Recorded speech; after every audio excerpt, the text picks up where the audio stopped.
Tonight, more spiritual stories from psychic medium and paranormal investigator, Mr. Joe Giaquinto, on the Back to Paranormal podcast.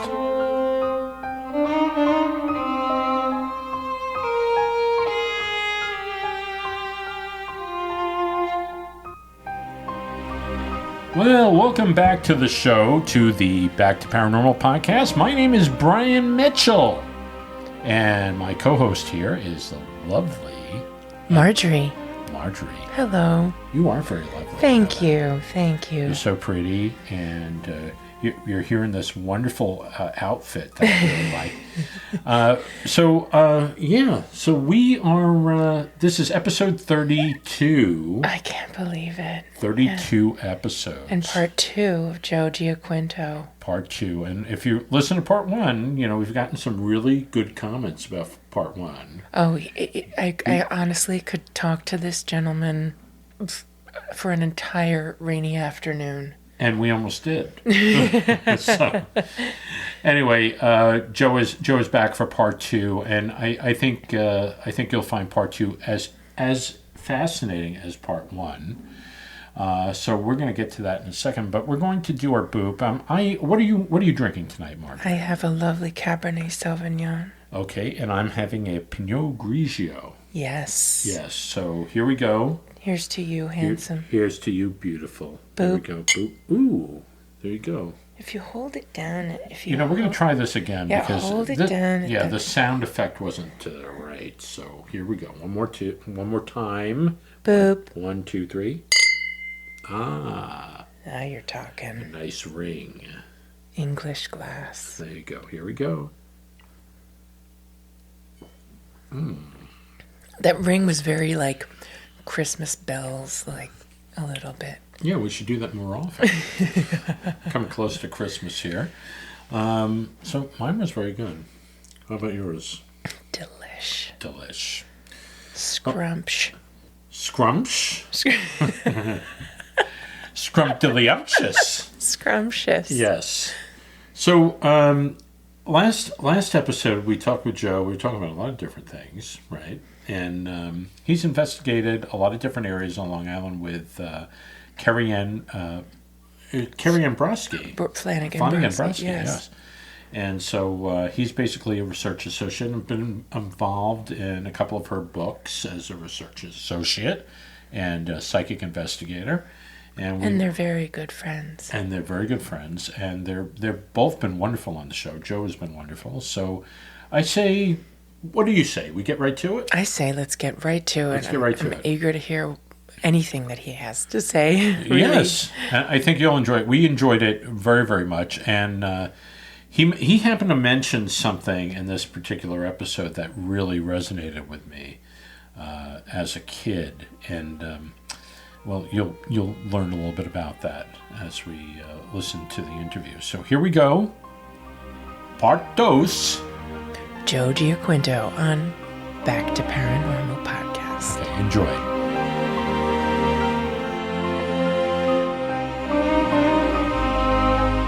So, yeah, there's a lot of places we've been. We've been to Katie's and right. Yeah. So before I even opened your book, cemeteries don't just de rigueur make me creeped out. I don't like it. I don't. The place where most of my family is laid to rest is a beautiful place, and I'm always sad when I go there because I'm remembering those who have gone on, but I'm happy because they're in a better place. It's a beautiful place. Yeah. So I don't get creeped out there, and and I wasn't creeped out by Lakeview for some weird reason. Before I even cracked open your book, I was driving home the other night and I passed by Lakeview, and there was something about it, and I suddenly got this rush of like, ooh, Yeah, like anxiety or just heavy, like like that. I don't have the word. I apologize. Yeah, it's an interesting cemetery. We went there. Carrie and I investigated, and then I went back there once or twice with my group. We went one time. I guess it was late in the season, and it was cold. I had even one of my friends He's in my group. He's a psychiatrist, and he does wellness, does past life regression. And he was there with his wife, I think, and we were all standing out. It was like 30 degrees, and the wind was howling. It was so cold. Those atmospheric changes are so fascinating. It's a very to strange me. place. Like, it's never calm there. It's either cold or foreboding, Right. or it's just really noisy, like traffic noise. It's funny that you should actually say this, because that night that I drove by, that I suddenly got this bad feeling, which I've been by there hundreds of times, and I've never had that. Yeah. I noticed, and we haven't had barely any rain. We haven't had any storms or anything. I noticed a very gnarly branch that had blown off in the cemetery out of the corner of my eye. And I was like, oh, that I haven't seen that before. As though there had been like a storm that took down this big branch. And I think that is what triggered my feeling about something going on with energy there that you pick up on. The atmosphere. Also with Mount Misery Road, it's like we're driving there late at night, and both nights it's almost like its own microclimate. It all of a sudden you have this feathery, wispy, sporadic fog, and it's just in patches, just coming at the car. And I wondered, is that souls or? Yeah, it's my brother-in-law experienced that same thing on Sweet Hollow Road. It's there a little it's bit. there, as well. it shows up. Yeah, I believe it's paranormal. It's maybe Yeah. ectoplasm, or it's just some kind of Yeah, energy. it's so because weird. it's a fog that is not No, it uniform appears whatsoever. That's right. And the night he went, there was no fog. It was the only place where there was this mist. It was moving around in clumps. And Clumps. Yeah. Oh, we were talking about that. We were wondering about that. Yeah. Would you do me a favor, please, and tell Brian what you said the other day about Oh yes, sure. Yeah. So you didn't tell him anything. You were. Yeah, she didn't want to tell me. He forced me to tell him. Yeah. I'm going to just come clean. Well, I said I told Joe I'm not going to tell you these things. I wanted him to tell. And she's talking about Walt. I think that you were picking up on Brian via me the other day on the phone. It could have been, yes. And this is interesting because there's mediumistic readings and psychic readings. There's mediumistic energy and psychic energy. So a lot of people use those terms interchangeably. So a medium can do psychic stuff. Psychic doesn't necessarily do mediumship. Right. So mediumship is real-time data with a spirit channeling. Psychic is just energy around you, around us. It's static. It's your Akashic records. It's information about your life. So I could pick up on a grandmother statically, right? But if the grandmother's here, she could be talking real time about current events. Then you'd know it's a spirit. Right. So I might have picked up about what we were talking about. I'm going to tell Brian Please, now. yes, thank you. So it might have been for you, or it might have been maybe himself, the big W himself. So maybe I kind of felt like it was. So I feel like it. I was felt too. like I saw. She mentioned you were an animator, and I felt like I saw these cartoon cells with colorfully drawn animals, different color animals. Right. So I don't know if you've done those. I used to. Well, I still do. I have originals. Right. From the Disney studio. Right. And then I told it. I worked in cell animation. Yeah. You do, right? Yeah. And you do animation, but I mean, you do characters, animals as well. Yeah, absolutely. Yeah. And so I saw those. I saw different color. In fact, I saw like a blue, red, yellow, really pretty animals. I don't know if there was like a hippopotamus or I don't know what they were, but they were like wild animals. Right. But kind of like drawn very like almost like what's the word? Like a caricature. Like they had personality. Right. So they were like maybe exaggerated features a little bit. Yeah. You know. Yeah. And sounds right. and then I said to her, I said, like, Walt's proud of you. Wow. So like he's watching over you, you know. Well, He would be very proud of your cartoon work. Well, That's what I was trying to. Is that what? That's what you That's said. what you and I said, said yeah. it would mean a lot to Yeah. him to hear that. it's funny because I'm doing some stuff now and I'm just using different color I pencils. think he was Yeah. picking up on the Yeah, the probably. Thing, I project could that see you're them. I working mean, on I could right now. see the characters. Maybe Yeah. a rhinoceros. I don't know what they are, but they're Right. Oh my gosh! Yes, what? the villain that you're working on. Oh, yeah. Is that a recent work? Yes. Yeah. He's thinking rhinoceros because It's got a tusk. He actually kind of has like a hook. It's kind of, a pointed nose. So it kind of comes out. and Oh, that's almost looks- interesting. almost looks. I'm sure it's beautiful stuff. She's very impressed. She's like so Oh, excited. she's wonderful. Marjorie's I wonderful. admire him very greatly. Well, thank you. Well, I admire you. And I'm Thank you. very impressed. Yeah. So I'm Like to at hear a couple loss of- for words. You I'm would sorry. like to hear a couple of stories? Yeah, I'd I love to would hear a love few. to. 'Cause You, you you have guys- time? You have time? Sure. Okay, More great. stories. Just Okay. cut and paste whatever you need, Yeah, from this. And, No. It's going great. So I'll tell you a couple, maybe Mm-hmm. 2 or 3 heartwarming stories, because I think what you both brought up, and I got the sense when I first met you, is that the spirit, we do light work, we do spiritual work. Mm-hmm. When I was a kid, I always felt like I was a Boy Scout. Mm-hmm. And I always felt like you leave the campsite better conditioned than before you got there, right? That was the Mm-hmm. motto, right? Yeah. And I think on this earth, we always want to help people in some way. So I always loved, I'll go to some random person on the street and just say, hi, how's your day? Someone, just to make them feel better. Right. Always try to give that gift, help others. Yeah. Whether they want it or not, they may not be ready for help, or they may be dealing with something. They're closed off to stuff. But I think that one of the nice things about when I get down on myself about the mediumship and whether it's my calling and why am I doing this and should I go on, so we all get ups and downs, right? Yeah. I always remember that it's helping people. It's helping people that are grieving. It's making connections, and it's problem solving for people. Right. So here's an example. This is a true story. Mm-hmm. So one of my friends, a colleague, she's in my group, known her family for years.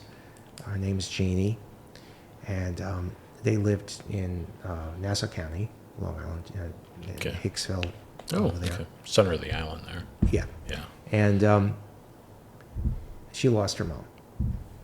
And she was very heartbroken about it. Her and her sister were very heartbroken. Mom was, I don't know what she had, but she went into hospice, and they had her on meds and kind of in a semi-coma.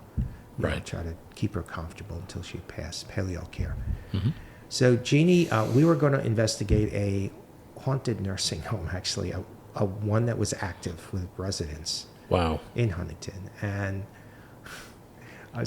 I said to my group, we all got there to the parking lot, and I said to the group, now listen, we're not the Men in Black. Mm-hmm. Don't go in there like, like Will Smith with the guns and the camera and the infrared and the briefcase and the suit, Right. Just don't bother anybody, Yeah. But so I like to give a prep talk to the group before we went in. So we all arrived. Mm-hmm. We're ready to go into this place. I said, Jeannie, why don't you come along? Why don't you come along and join us, get out for the night, Yeah. Her mom had died, I don't know, a couple of weeks before that. So Right. she said, all right, I'll come along. So she was standing next to me. So we're in a parking lot. The RN for the place is to my right. Jeannie's to the left. Mm-hmm. Earlier that day, I went to the St. James General Store in St. James, Mm-hmm. the candy shop there, Yeah. and I bought some goodies for the group. I bought everything. I mean, I love saltwater taffy, lollipops, cinnamon sticks, peppermint sticks, everything. Right. There was one thing I had in there that I loved that I did not have in the bag of all things. Why I didn't buy it, I don't know. Mm-hmm. That's licorice. All right. okay. So when I got to this thing, and I said, listen, guys, before we go into the building, I got some treats for you. So I got a bag of candy. So I opened up the brown paper bag. We hadn't gone to the bag. It was a paper bag, so you can imagine it's just filled with candy. Mm-hmm. I opened it up, and my mind went blank. I couldn't say lollipop. I couldn't say, peppermint stick, bubble gum, anything. Right. I said, oh, I've got, well, but let me just preface something. Before Jeannie's mom died, when she was in hospice, Jeannie said, Mom, I'm going to give you a secret word. And if my medium friend Joe gets the secret word, I'll know you made it to heaven. And I get emotional with this. That's all right. Oh, yeah. Thanks for that. Yeah, we have the tissues, audience. We have that- We have that ready. We brought them for me. This is standard equipment for the show. Yeah, usually my sitters, when I'm doing a reading, the other ones, I give them the box of tissues, but thank you. So we're in there. It's at night. The lights are all standing in the parking lot. And I say, I've got, and I couldn't think of anything, lollipops, anything. And I open the bag and I say, licorice, which was in the bag. Yeah. And I turn to Jeannie. She says, what? And I turn to her and I say, is that the secret word from your mom? She says, it is. Wow. And then all the lights, all the security lights in the parking lot start going on and off. Wow. And I said, your mom's winking at you to let you know she made it to heaven. Wow. Now, that was significant also because her mom couldn't speak, Yeah. but she would wink at her daughters to let her know that she could hear everything they were saying. Oh, my God. My God. The RN said, I've Yeah. never seen the lights do that ever. Yeah. Yeah. And then it was a week or two later, Jeannie called me to, to tell me how she was doing and everything. Wow. And I had gotten her mom had come through a couple of times. So I had stopped at the pharmacy to buy something for eye drops for my dad or something. And I decided to buy one of those the crossword scratch-offs. Yeah. Yeah. So I'm scratching it in the car, and I'm on the phone with Jeannie, and one of the words was licorice. Wow. What are the odds? So That's so. yeah, so That's crazy. that was one story. So Wow. No, it's a great story. I've had stuff happen like that. I won't go into it, but it's personal. amazing. Yeah.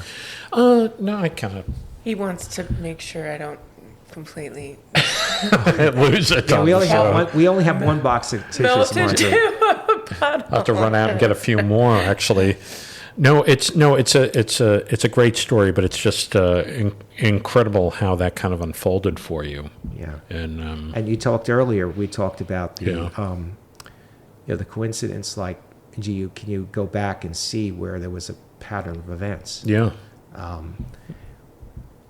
There's a movie, a very obscure movie. If you can find it, I think it's on YouTube. Actually, you can watch it for free. okay. It's called Time of Their Lives. Abbott and Costello. Abbott and Costello, I've seen it. You've seen it, that's right? That's where I think Lou Costello is like he's a soldier that is dead, and I think a girl is killed too. Yes. and I connect with that movie. You do. As a kid, I've connected with, for some reason, Casper the Friendly Ghost, which I ended up working on later as an animator. But That's cool. but that movie really connected. And Topper. Topper, remember Topper? Yeah. Topper's Topper and Topper Returns, and I really connected with those as a kid. Right.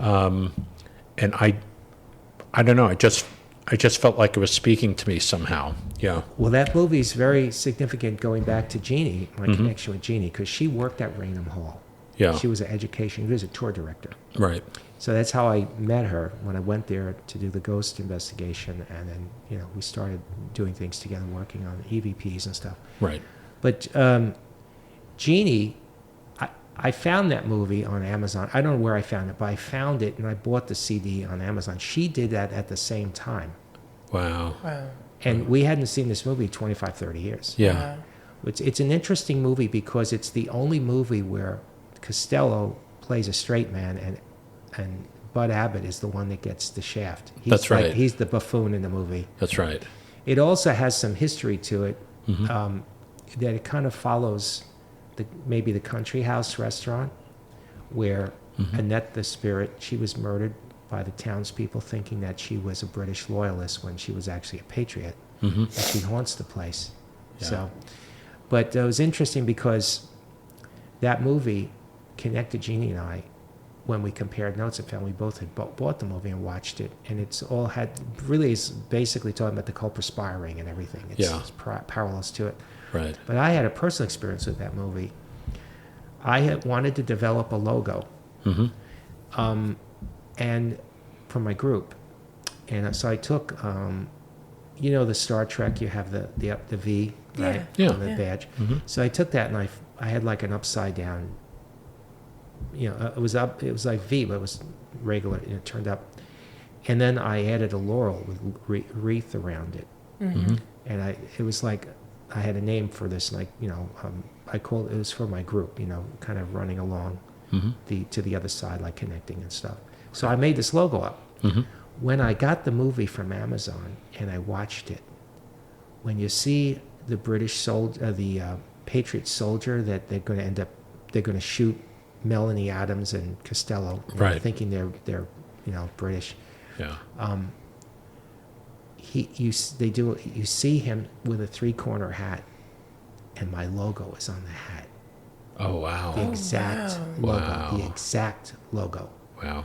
With the V and the wreath. God, that's crazy. And I hadn't seen that movie since I was a kid. Yeah. So you could say, I guess, well, it was embedded in my mind, but I didn't even know I was going to get the movie. Right. So the spirits were giving me a connection that now they I have knew. to get the movie. Now I got to get the movie. I haven't seen it since I was a kid. I have to get the movie. But it made such an impression on me as a kid. It's a Because very, I remember like they throw them down a well. that's right. Yeah. They condemn them they curse them to the well, and only a letter from George Washington, which is hidden in a clock in the original house, Right. which ends up in a museum, and they have to go steal the clock to get it to Yeah. open. It's a very funny movie. It is. And it's a beautiful movie. And it's like the movie Ghost. It's one of my favorite movies. Yeah. Patrick Swayze, Demi Moore. It's all about, when you move to the other side and about grief and loss and love and, Yeah. it's just, it's one of those kind of movies. Wow. Even though it's an old movie, 1940s or 50s, but Yeah. Some of the best movies. yeah. Yeah. There's some great movie. Topper. I remember Topper. Yeah. Top was similar. See, the ghost similar with the stuff hat, going on. right? He had the big tall hat or something. I think Topper is actually the guy that he's living, but he's He's the living guy. he's the right, living yeah. guy, but there's people around him that Right. are Ghostly. that are Yeah, affecting him. Yeah, and That's it's right. I gotta watch they're that. comedies. They're light, Yeah.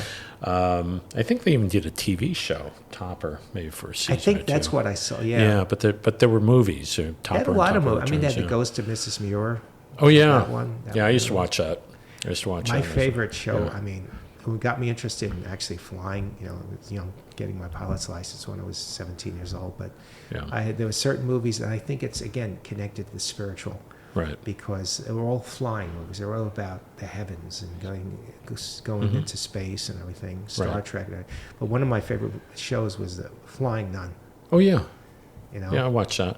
It was pretty ridiculous, though, but I loved it when it was. it's a on. great movie. Yeah, Yeah, great show, yeah, yeah. It's. I mean, if you want to be pragmatic about it, it's a silly theme. Yeah, But then again, the idea that you can leave your body sort of and go up into the sky and fly around. Because my first out of body experience right. was a flying dream. Was a flying experience. Yeah, I've had one of those. Yeah. I ended up. I mean, I was completely awake and I was flying through this blackness of night. Wow.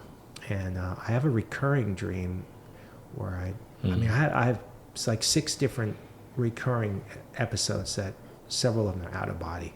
Yeah. Me too. Yeah. I don't believe I have the out of. We just We just did astral Tuesday night's show was on, Out of body. was on astral projection and out of body. OBE. Oh, that's great. Yeah. Yeah, which as you know, he has had one. But I do have these very, very specific places that You go to. in a dream, and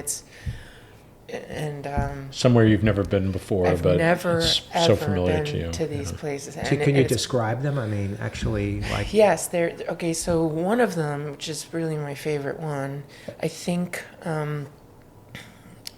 we're a group, we're like part of like I guess a tribe, and there's a clearing. It goes down through this forest, and it's kind of on the mountainside. There's a very deep river gorge down in there. I love that. It's all mostly coniferous. It's high up, but it's still, within the tree line. It seems very peaceful, right? It's very peaceful. I've been there in the winter. I've been there in the autumn. I've been there in all seasons. We sleep on the outside on the ground, and the river is absolutely beautiful. It's way down, and then there's a clearing, and you can go back up the side of the mountain, and that's pretty much where we reside. And all I can say is that I know the terrain very well, but when I have to wake up, I don't want to. I don't want to leave, and I think it's because someone in this place who is of value. Not like important or anything, but just that I'm very loved. That's great. That's beautiful. I know. Yeah. I get I want to so go. It sad. sounds like fun. It's beautiful. That's all dream. Should sell admission. I don't. I never. When I wake up, I'm like, oh no, please. I just, but. The next visit, you're going to get a message. Really, I haven't. Ever since I met Brian, I haven't had these dreams, and I miss them. Yeah. But I don't know. I think you'll get there again. I would love to see this place again. I've had a few dream visitations, and we have a friend of the podcast, and he just lets us know all the time how he feels about the episodes. But he had one recently where his father had passed away, and he was basically with him in the dream, and he was. And I don't want to go into too much detail, but it's very loving. He really, really misses his dad. It's beautiful. And he was basically touching him, and he felt him, and then he felt being pulled away. I've had that type of dream, very vivid, and want to stay there. It's kind of like your dream, Marjorie. But then all of a sudden it's like, I don't want to leave, but I feel like I'm being forced out of the dream, and then I wake up. And it seems like these dreams are always like right about when you're going to wake up. Yeah, and I have several dreams like that, and you almost want to go back to sleep and continue. And you can't. I try. You can't get back in. Yeah. I know. It's like the door is shut. You can't get back in. They're very specific. Yeah. And you feel like you're there, and you're interacting with people, and you see the space around you and what it looks like. Yeah. Right. So there's lucid dreams, and then there's out of body. But I do think a lot of these times these are out of body experiences that we just. Yeah. There's definitely one thing that's very, very specific about this particular place I told you about is there's an altitude to it, and I know that I'm a skier, and I've done a lot of mountaineering and stuff. I'm always happier at higher altitudes when I'm in Switzerland or out in the Northwest, and even here in the Adirondacks where I've been, my body just tends to be happier. And when I'm having that dream, I know I have that same sense of height, levity. Yeah, right. that the altitude is. I also more sense friendly. it's cold. It's generally very cold. Right. I've been there when it's not cold, but very cold, and I'm and you like the cold. I'm unlike most people. It's like mountain air. It's mountain. It's crisp. Very, very cold. And you can smell the pine. And I can smell the pine. It's very, very, very it's beautiful. in me.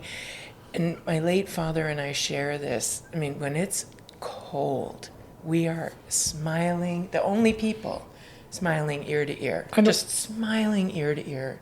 Everybody else is like, how can you live like that? I love it. I love that the smell and the coolness. I don't like it when it gets too hot. I just don't. I like if I'm in the islands somewhere down in the Caribbean. Well, it's I think that's different. It's different. It's different because you're getting the ocean breezes and Otherwise, I'm not a summer. I don't like being on the beach and baking in the sun and all. I'm just not a beach person. So I like that. Maybe it's also the spiritual thing, like Right. the fall, Halloween, the changes. Look, Yeah. I sat on a medicine wheel blanket with Chief Gail Rivas of the Settlecott Indians with Carrie Ann. Right. What's a medicine wheel blanket? So it's a blanket that has the 4 seasons on it. It's got all kind of messages and symbolism to it. Right. And the chief laid it on the ground and invited me to sit on it with her. I got there before Carrie Ann did, so I was sitting with there, and she smudged. She blessed the place and smudged it. Yeah. And we were on a little hilly knoll in Setauket. We're actually on Cemetery Road, I think it's called. Oh. And there was a red-tailed hawk flying the thermals off the bluff. So we're sitting there, and she's talking about how this part of the world is balanced. It's in harmony. You have the 4 seasons, you have the harvest, everything. Yeah. When they had the Veil of Tears, they forced the Native Americans, the Indians, to go west, where, like in California, as you know, it's always 72 degrees and sunny. Yeah. They were miserable. Yeah. So she's talking about this, and I'm sitting there in this blanket, and you just feel like this is the chief, this is the Indian chief I'm sitting with. Right. And all of a sudden, you hear this, she's talking about the canoes coming across Long Island Sound with the women and children. Yeah. And all of a sudden, this red-tailed hawk goes, "Rah!" like, Wow. And she says, I called the hawk the Thunderbird. And I said, the hawk is for you. And she says, yes. But it was like right on, and I had the tape recorder on. Right. So you hear her talking about this And spiritual you hear- journey, and you hear this red-tailed hawk call out right on cue, like, give the man $10. Right. And it was so beautiful. Wow. So yeah, I these had dreams, a- they crystallize to become real. Yeah. I had a Native American read me, and it was very interesting. I was on the Navajo, Right. and they said, and this was very strange because when I was small, I would have this intense fear of ram, not fear but awe, I think. And then I was friends with this family, and they said, well, you're so close with this was years later, they said, you're so close with our family, we have to give you a totem. And I was like, what do you mean? And they said, well, everybody in this family is a totem. Mom is a giraffe, and on and on. Right. And they said, oh, I want a totem. And What'd they give you? ram.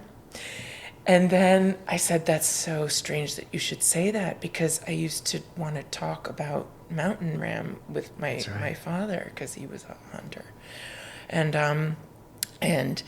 I wanted to know about it. You know, when you have awe of something and you are grappling with having, you want familiarity so that it's no longer so great. And they gave me this totem, the ram. I said, well, that's not surprising, actually. And then many years later, this Navajo woman came, and she basically told me, you are the ram in the mountains alone. And I just Keeps coming back to you. My friend who was with me was like, what is she talking about? And I was like, she knows what she's talking about. I'm wondering, Brian, I'm wondering if maybe there's a past life creeping out, that you're reliving a past life where you were up in those mountains. In those I Maybe never in the even tri- made the in the connection tribe. until I'm telling you In the about tribe, this. yeah. I You think might it- have been a Native American. It's a possibility.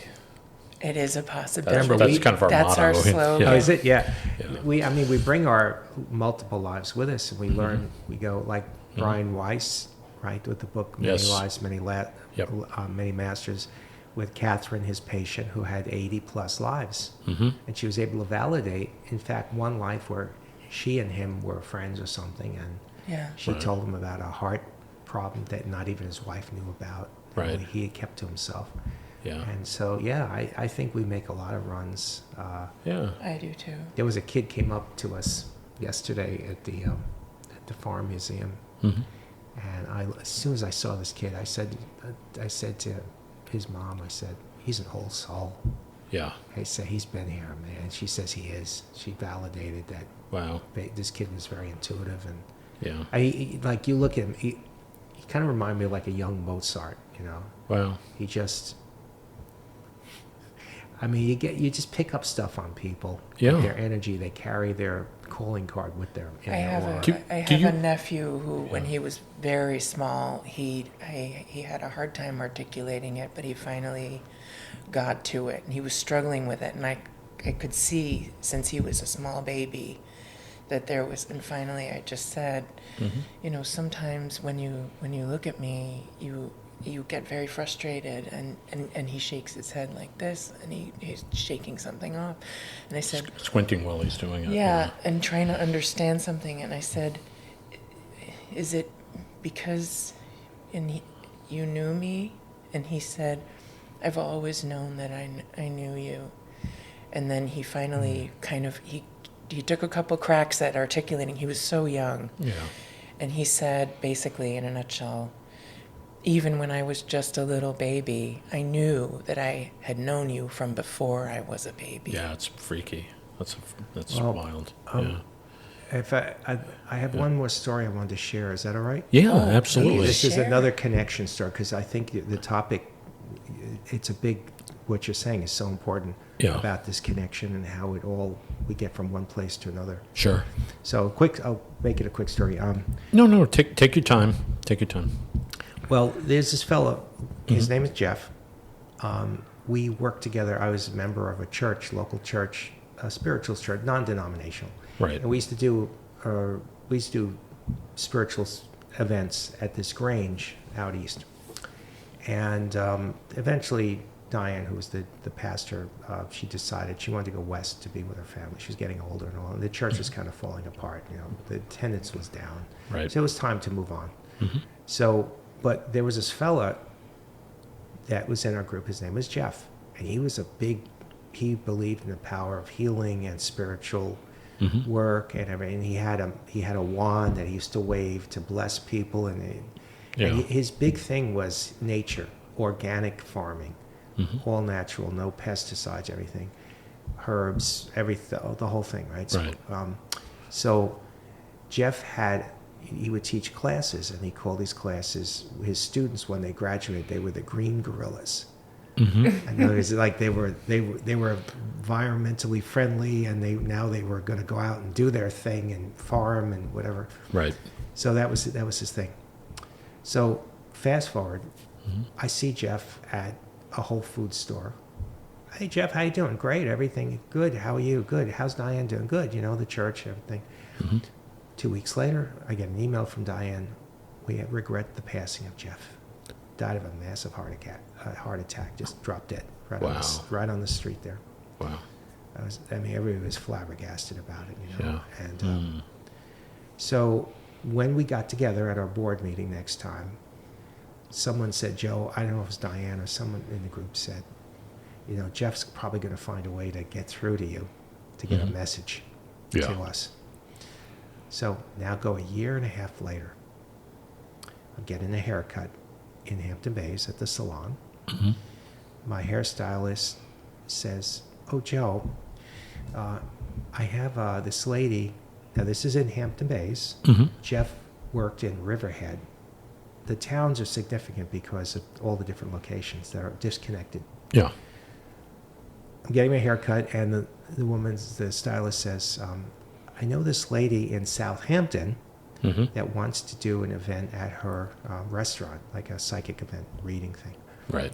So I go and meet this woman, and it doesn't work out because they're renovating the place, and they have a bar, and they didn't think it was appropriate to do readings in the bar yet. They wanted to wait till they got the place, like a room for this ready. Sure. So that didn't happen. But she tells me my family, who live in West Hampton Beach, lost their father, I guess her ex or whatever, her ex, and they'd like to see if maybe they can get a message from him. So I go from Riverhead, Hampton Bays, Southampton, West Hampton Beach. Now I show up at this house. I don't know any of these people. And I do the reading for the father. And I bring stuff through. Right. And during the reading, I bring through the fact that his father's name was Jeff. And now the reading's over, and the daughters, they're making coffee and cake in the kitchen, and the daughters come sit with me and they say, we really appreciate you bring in through our father, Jeff, for us. Thank you so much. Right. And they say, one thing that Dad's favorite thing was the green gorillas. Oh, wow. I say, is this Jeff so-and-so Right. that worked at the... He said, oh, you knew him? Wow. That was him. Wow. I Crazy. Imagine that. I went through a pastor at a church in Riverhead, Right.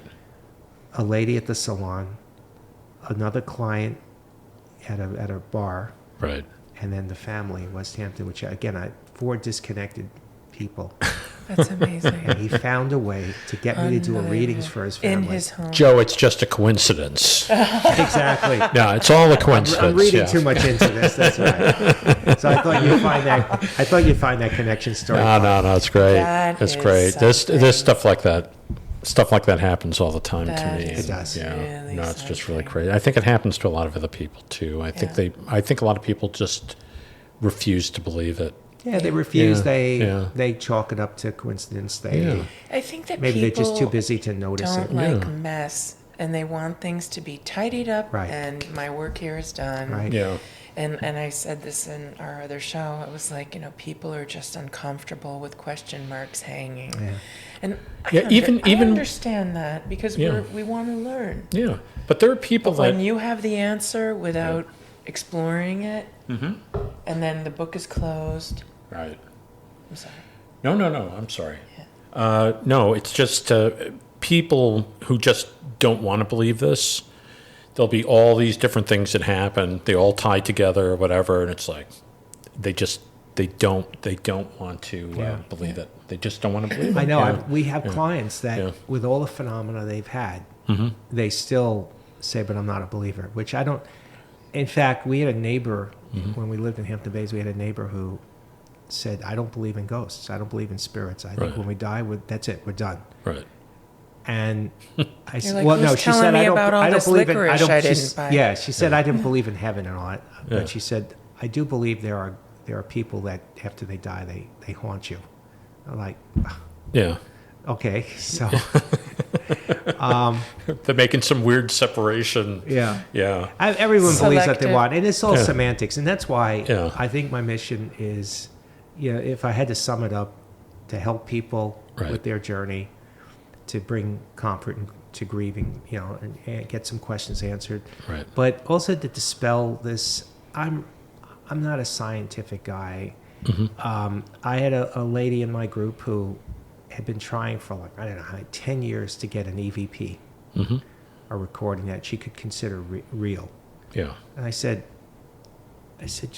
you've been getting recordings of spirits talking for 10 years. Yeah, but I can't prove they're real.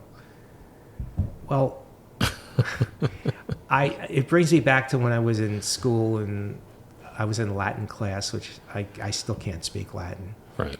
And we had a final test, and I thought I was going to fail it miserably. And we could team up with other students in the class, so you could you push your desks together and team up to try to do the test. Right. It was an old scroll, and you had to translate the Latin into English, right?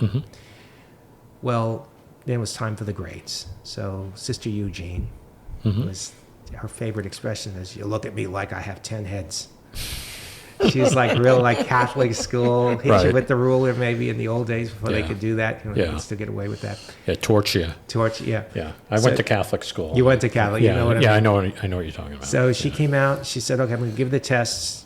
Thomas, Marianne, Gregory, you failed. You're 65.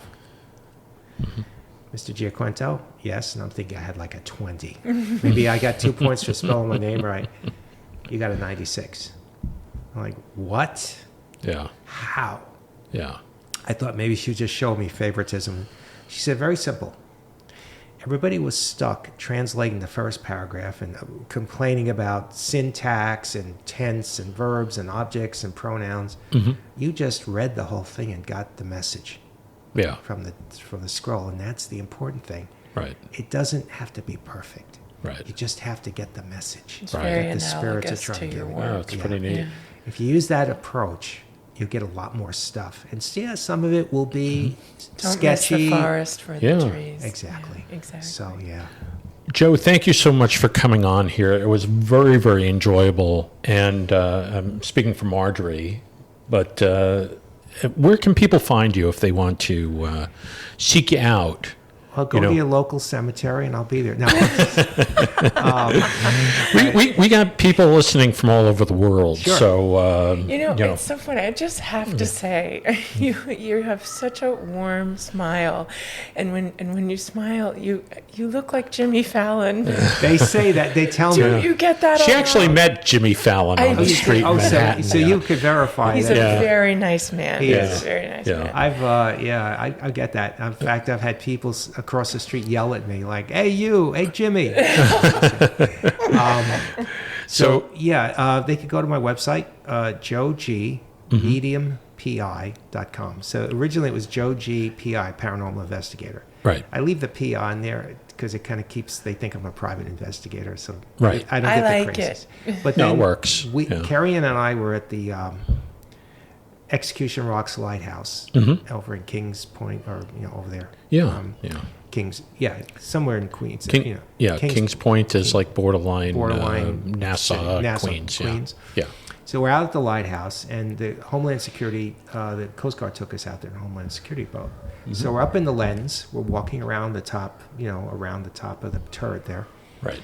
And Nassau County PD saw activity at the lighthouse, and they didn't know what it was. Now, we were there with the Coast Guard. We had permission. We had permission to do the whole interview and everything. Right. So we're there standing at the top of the lighthouse, and suddenly a Nassau County PD helicopter comes out from the mainland and starts hovering around, circling around the lighthouse. Wow. And they were so close, you could see the pilot's face. Mm-hmm. So Carrie and I standing there, and I'm smiling from ear to ear, and she's like, what's so funny? Like, why are you smiling? She was a little concerned. Oh, what, are we going to get arrested or something? Of course, no, we were there for a reason. But I said, I feel like we're on an episode of Magnum P.I. So then when I went from being Joe the Ghostbuster to Joe the Medium and Ghost Hunter, I wanted to change the website name. So I thought Medium P.I., like Magnum P.I. I like it. Medium and Paranormal Investigator. So that's at joegmediumpi.com. There you go. When I saw it, it made me think of Magnum P.I. Did it? Yeah. Oh, There you good. go. That's interesting. So I really enjoyed this. Yeah. Thank you so much for your time. And we'd love to have you back. I'd love that. Yeah. You're welcome. You're always welcome. Yeah. Thank you. Thank you. Thank you Thank you, so Joe. much. Thank you. God bless you, Joe. God bless you. Wow, wasn't that wonderful? That was a wonderful interview. Thank you, Joe, for coming on. Thank you, Joe. And please come back. Please come back again. I feel like on like a rainy afternoon, I feel like I could just have him in our living room, serving tea. Right. Or, whatever. And listening to these wonderful stories. And listening to his wonderful stories. Yeah. That Green Gorilla's story, I mean, the licorice story, I'm pretty sure our audience knows. If they know me by now, they know I cried. Right. A little bit. But the Green Gorilla's story was just fascinating. The fact that it just went from one miraculous interaction to another that brought him back full circle with his friend Jeff. Yeah, it's pretty amazing. I absolutely love it. And, I really, sharing my place dream with him, because this is something that's deeply, deeply meaningful for me, and it's my whole life just has been this complete mystery. Yeah. And I probably always will be a mystery. I don't know.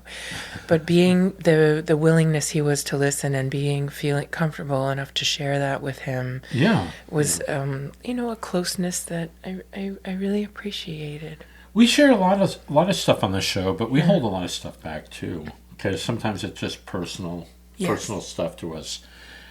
But when we have a guest on, and then all of a sudden they're mentioning something that really resonates and elicits a trust. Yeah, exactly. And then we feel free to kind of share that. And he was talking about a movie called The Time of Their Lives, which was an Abbott and Costello movie, but not a traditional one. And for some reason, that movie really, basically Lou Costello plays a ghost in there. He's basically one of these soldiers from the American Revolution. the Revolutionary War. Yes, sorry, thank you. And him and this woman are killed and then thrown down a well and cursed. And then horrible. Horrible. And then they come back as ghosts, and they're stuck in this place. They can't move on. And that's what the story is about. But for some reason, that, I don't know, it affected me in such a unique way when I was very young, and it's always stayed with me all these years. Yeah. So when he mentioned that movie, it was almost a little bit chilling to me, and I can't tell you why. It's just it's one of those things, Did that movie strike the same chord in you as Casper, the empathy chord? That maybe, and it's one of those things I can't place. Casper the Friendly Ghost. Another movie was Topper, about two ghosts that are hanging around this guy. There's a lot of those type of movies. They stayed with me in a very unique way. They haunt you. And yeah, exactly. So I don't know why, but I think there's something deeper there that I can't put into words right now. Maybe, hopefully, in the future I can. Well, maybe you keep chatting with Joe. Maybe. Well, we're gonna talk with Joe. We're in touch with him. So this was really a wonderful interview with him, and very eye opening for a lot of different things. So we were talking about the road, Sweet Hollow Road in Huntington. It was so nice to. It was so nice to be able to relate to someone else who felt the same way about that atmosphere. Yeah. In those places. Yeah. And how the Lakeview Cemetery, just suddenly that one day I got that vibe, and I don't normally. Well, we get that vibe about the other location, the Roosevelt location, Meadowcroft. Yeah, we had the same feeling, not knowing. We didn't know that area. No, we had no idea. So we just thought it was really funny that all this stuff kind of came up, and it was like, wow, we lived down the road from that, and we went over there, and we were trying to turn around and stuff, and because it was too creepy, and so but one really interesting thing about that is that once you kind of acknowledge that that okay, that's got some bad vibes, and you kind of reconcile yourself to that. Yeah. That it's funny because ever since we left the Meadowcroft property and we kind of faced that, okay, there's some residual energy there. Right. Now when I drive past it, I'm just happy because it's really pretty. It is pretty. Yeah. But once you've kind of gotten to a place where you're like, okay, that happened. I felt a certain way. Right. But now you can go back there. I can revive from that. Right. Because we all are going in the same direction. East. For this life on Earth right now, yes. Marjorie Stewart has one direction, I think, that I'm going in, and that will eventually come to its end.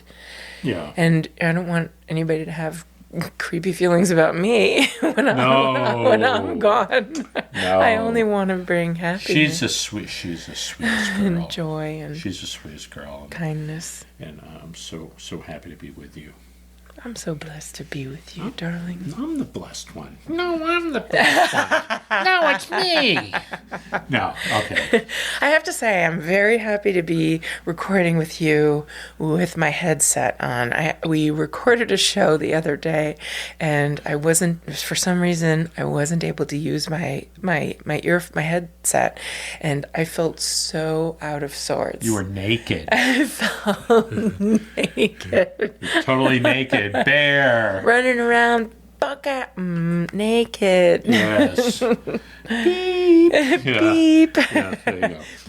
And Anyway. I felt like we weren't together. It was very unnerving to me. We did an episode which is actually coming up next week, which you may or may not enjoy. I think it's a good episode. I think it's a very fun episode. It's our little holiday episode that we did for you. Thought we'll just a little departure from what we normally do, and give the audience a little levity before the holidays. Holiday. So that would be fun. But so let me explain. So we do this podcast in a different studio, and so we have all our equipment there, whatever. So we went to this other studio. We brought our own headphones and stuff. And it's not some other studio. It was our studio. It's our studio. We have 2 locations. I forgot. Yeah. So anyway, we brought the headphones, but it's a much bigger You need an adapter for the headphones. So basically, we had the microphones, we had the unit to record, but we had one set of headphones that basically could plug in, and the rest could not. And so. I guess you felt like... Okay, I felt like I was sailing on the open ocean, navigating by stars. Yeah, without the paddle or whatever. Or whatever.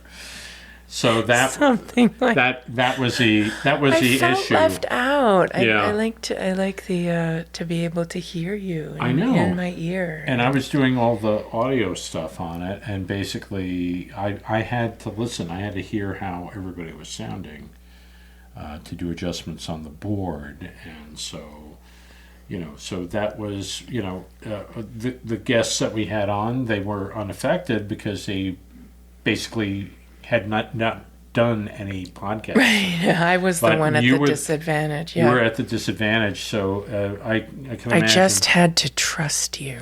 You had to trust me, and so it was. I would say that I think we were all kind of like not in our element, like you and me. Yeah, and so so that might have been a problem. So.